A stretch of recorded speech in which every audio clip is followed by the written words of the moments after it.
Hello, sculpture people. I am going to do a short video on how to throw a bowl. The previous one I did was a cylinder. All the steps at the beginning are very much the same, so I'm not going to go over each one of those in detail. If you want to know how to absolutely begin, watch the video on making a cylinder. But this one is how to make a bowl, so I'm going to do similar steps at the beginning, then I'll show you how to make a bowl form as opposed to a cylinder.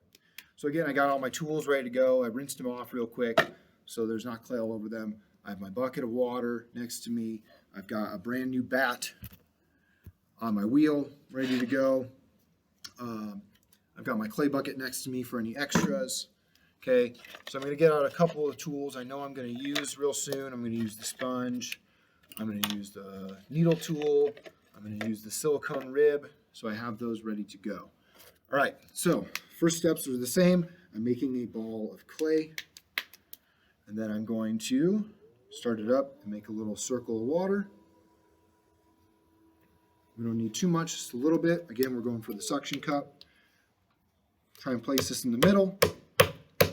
Stick it down. Turn it on and give it some applause. All right, we're clapping for it. So I'm pushing down and in when I'm doing that. We're just trying to get it to stick, and it's going to help us on our centering. So again, when we're centering, we're going to cone it. Okay, same thing I did in the other video. I'm going to cone it and then gum drop. Cone, gum drop. I'm going to do that until it's centered. All right? If you don't do it until it's centered, if you don't get it centered, everything else is more difficult. It might seem like it's taking forever to do your centering, but if you don't do proper centering, everything else takes so much longer. So I'm pulling up in kind of a prayer hands form. Then I'm push it back down. Remember, I'm pushing down and forward a little bit because we have to work with the physical Newtonian physics that's happening. Yes, there's physics in ceramics. I'm going to do that step again a few times. Now this clay is freshly wedged, so it should be pretty good. It's not super duper soft, but it's soft enough to work with. And it should move for us pretty good. So I got a decent cone. Again, don't be afraid to use a little bit of speed when you get comfortable. It actually helps with this process. Not too much. If you have a lot of trouble when you lean forward, putting more gas on the pedal, you can always get it to the speed you want. And then you can take your feet off, if that's helpful, okay? But you'll get used to it. It takes getting used to. All right, I'm going to do one more cone. You notice I'm putting a lot of water on here, right? I'm getting a lot of water on my hands, so it's really slipping through. I felt like I was gripping it. Don't be afraid to get water on it. That's a good thing. You want that clay slipping out. Now that feels pretty good. It's feeling pretty center. My hands aren't wobbling. So I should be good to go for starting my bowl. Now the difference in starting your bowl form as opposed to your cylinder is instead of starting with a taller gum drop, I can start with a shorter gum drop. And when we do our first pull, we're going to do a little bit differently. So I'm going to pull my chair around so you can see how this works when I do the pulling. Okay, hopefully you guys can see what I'm doing here. All right, so again, I'm going to work on making the hole, the opening. My right hand is my guide hand because it's my dominant hand. It's sitting on top, it's found center, and I push down with my left hand. I'm feeling it starting to grip a little bit on the inside, so I'm going to add some water to my thumb.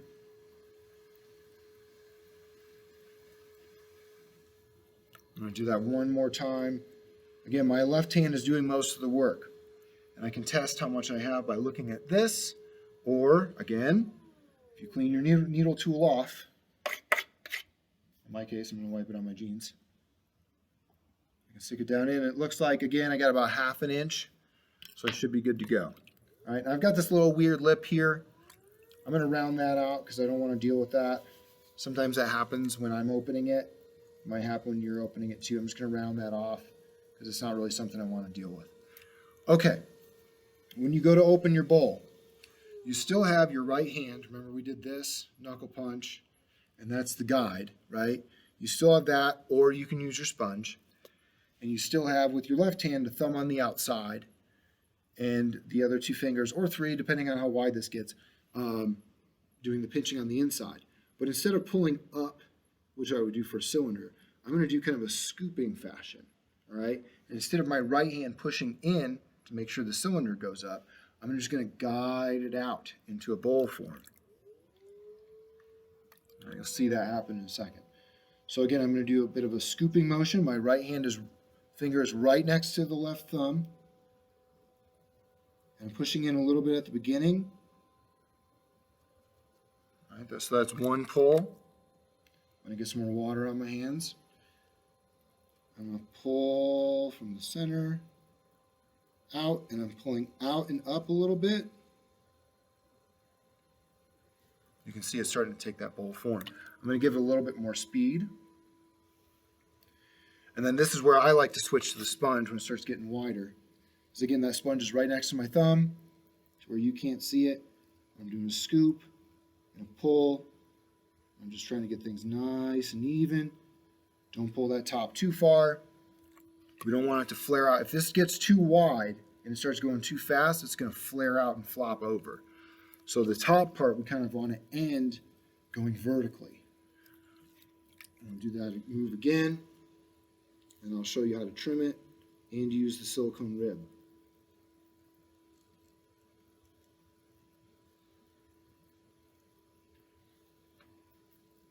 All right, it's a pretty nice little bowl form.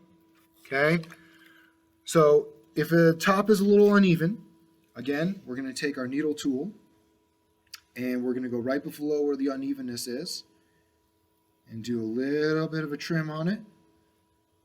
Should lift right off and get rid of that unevenness. Now, what's nice about the silicone rib is if you look at the curve of it, you can kind of match the curve of your bowl, right? So you can use that to kind of help you clean out the inside. I'm going to pull this up just a little bit more, and then I'm going to use that tool.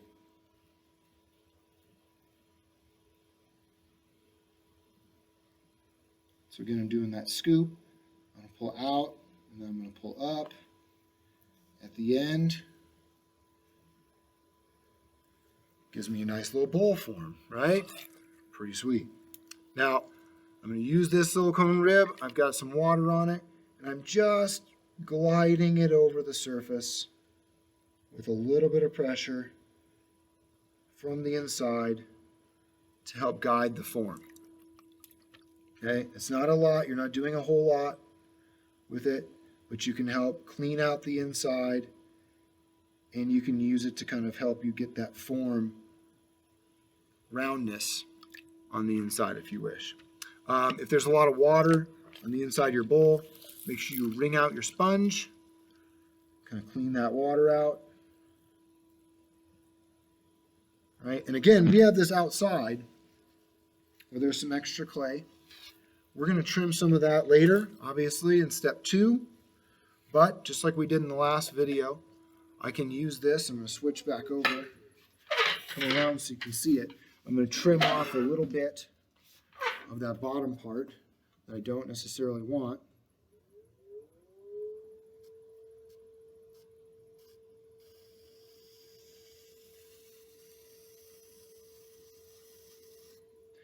And if you want to use a loop tool a little bit, you can do a little loop tool work on that as well. So clean that off.